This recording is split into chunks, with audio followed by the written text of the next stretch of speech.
distinguished delegates, ladies and gentlemen, 3 days of candid, thoughtful, and thought-provoking exchanges are over.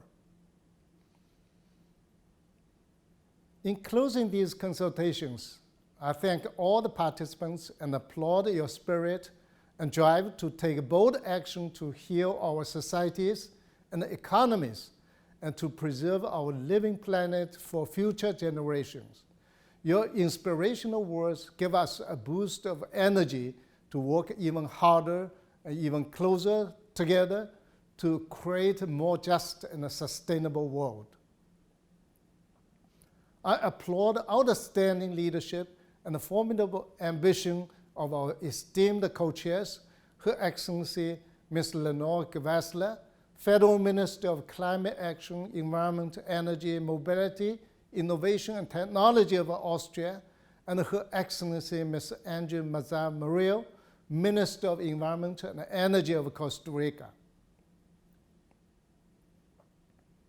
Your able and agile steering of the discussions enabled us to maximize benefits from those consultations in terms of mutual learning and inspiration sharing. I'm leaving the consultation equipped with new knowledge and ideas.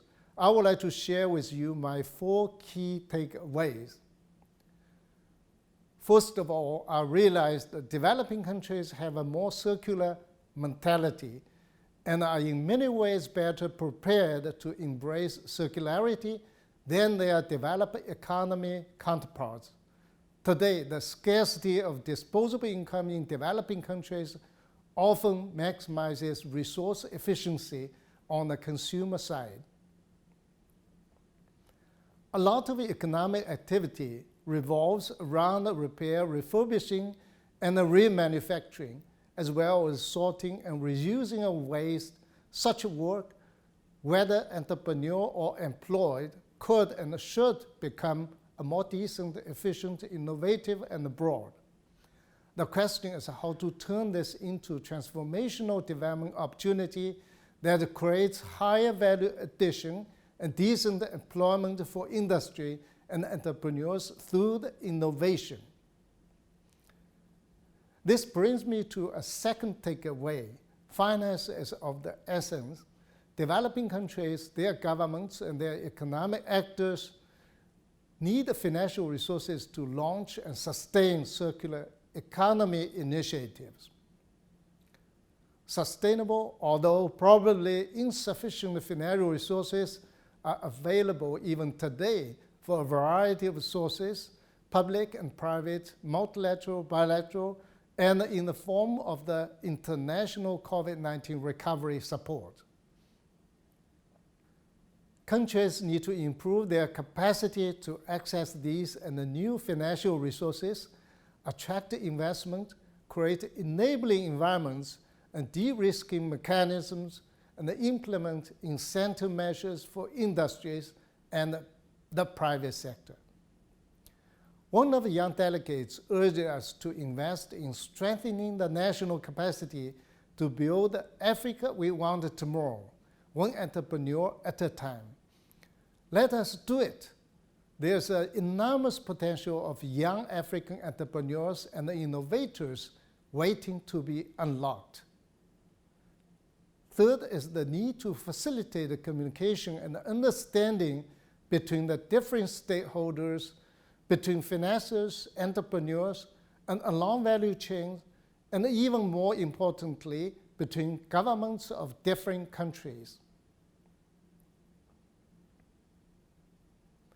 We need to learn how to speak a common circularity language, a broader set of globally accepted principles of a circular economy could be our guidebook for harmonizing approaches, maximizing synergies, facilitating local, national, regional, and international partnerships, and aligning our efforts to advance circularity and sustainability.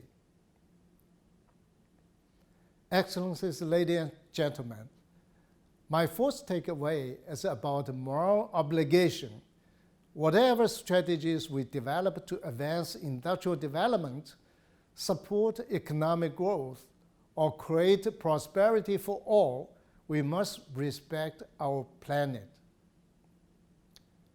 One of the most inspirational leaders and prominent change makers of our time, Nelson Mandela, taught us that it is our utmost duty to protect our natural environment. I could hear his words of wisdom resonating in many of your interventions.